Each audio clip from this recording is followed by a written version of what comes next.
What are our expectations for the rest of the season for this team? You know, Mike Tomlin keeps talking about that since we've stepped into stadiums. That was a big thing for him coming out of the preseason, that when Kenny Pickett got into a live game in a stadium, look, you either rise up to that level of energy or you let it overwhelm you. And he rose up to it. So that's what Tomlin's talking about. And that's why I think there's going to be some wow moments. And there was a wow moment against the New York Jets the other day that the Steelers coaching staff loved, and a big reason why they said, yeah, I think he's ready to go. Ooh. It's that right there. He got squashed by Quinnen Williams. Absolutely hammered. And he could see it the whole time. It's coming right in his face. Not like he got hit from behind. He knew what was coming. Yet he hung in there. This was a 3rd and 8, a pass that needed to be completed. Good job, Quinnen, not roughing the passer there, by the way. Great job with that.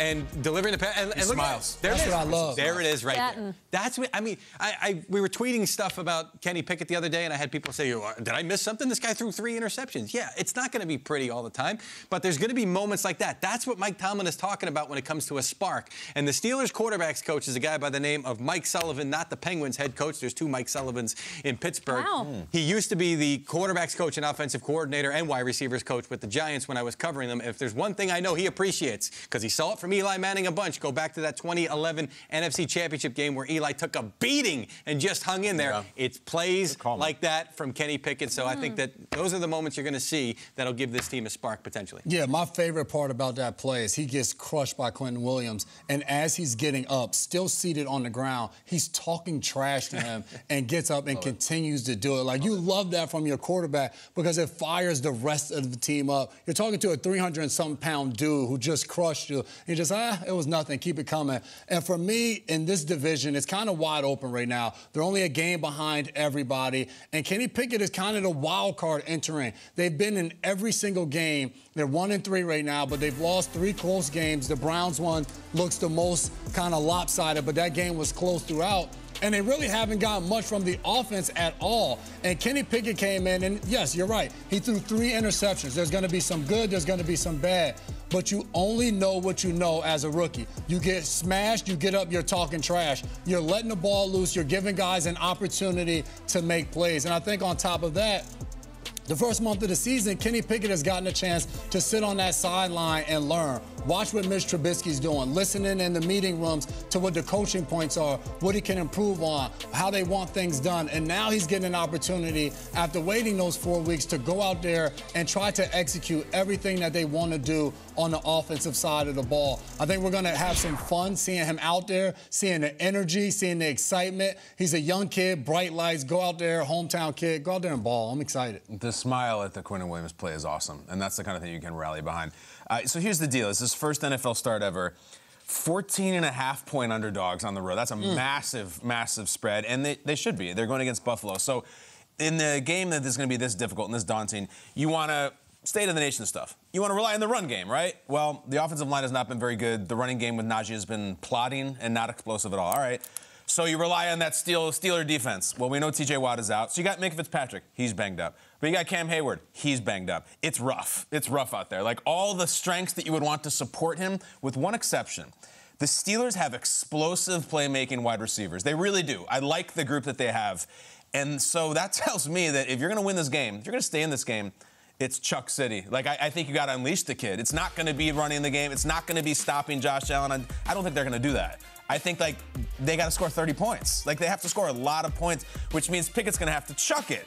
And, I mean, he may throw 45 passes in this game, as in his first ever start. And I just want to say one thing.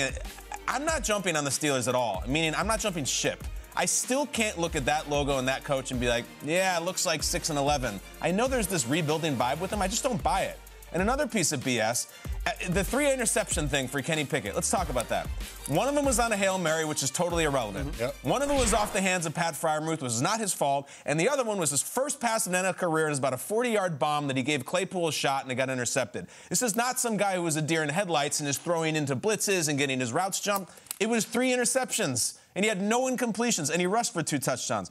I don't think they're going to win this game this weekend, but I think he's going to fight like hell. I think he's going to throw 40 passes, and I am not giving up on the Steelers, even when they get to 1-4. I just don't. I can't do it, Jamie. I am with you. Listen, my working knowledge of NFL history is not as seasoned as some, so has there ever been a player that you have felt so tethered to Mike Tomlin and the impact of this year on this decision-making than this Kenny Pickett situation? Because I feel that the two of them are intertwined in terms of the direction that this Steelers team is going.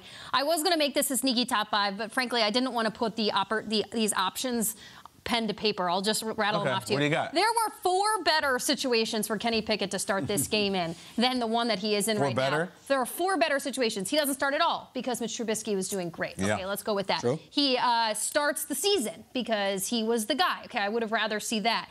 He starts Jets week. Okay, that one seemed like an easy thing. Thursday night game. Yep. He starts at halftime in Buffalo because they're already getting killed, and then that becomes his opportunity. And then it's let's just go to Buffalo and have that be your first career start. 4 situations that I could find that sets this young man up better than going to Buffalo, but he has the personality for it. That's the thing. It's like this Josh Allen with this interview we did with Von Miller, and Von's like, tell me about your swag. And Josh is like, I don't have swag. But it's like Kenny Pickett being like, I'm not really the man. It's like, no, you were the man. You showed it to us when you were in college. Like, he was electric in a pro-style game that was really fun to watch. I only wish this game was being played at home. He looks comfortable. Look at that airmail. And Kyle, this goes to your point. He has thrown these balls. He has played in an offense like this. He has had wide receivers now that are more talented than the guys that he had at Pitt. He's made for this moment. I just wish the circumstances were different because I think he's going to be really talented, but my goodness, doesn't feel like the best setup for success. But I like that they're doing it anyway because this isn't the best way to start Kenny Pickett. But they're trying to win. Like the Steelers have every design. I'm going to the playoffs this year.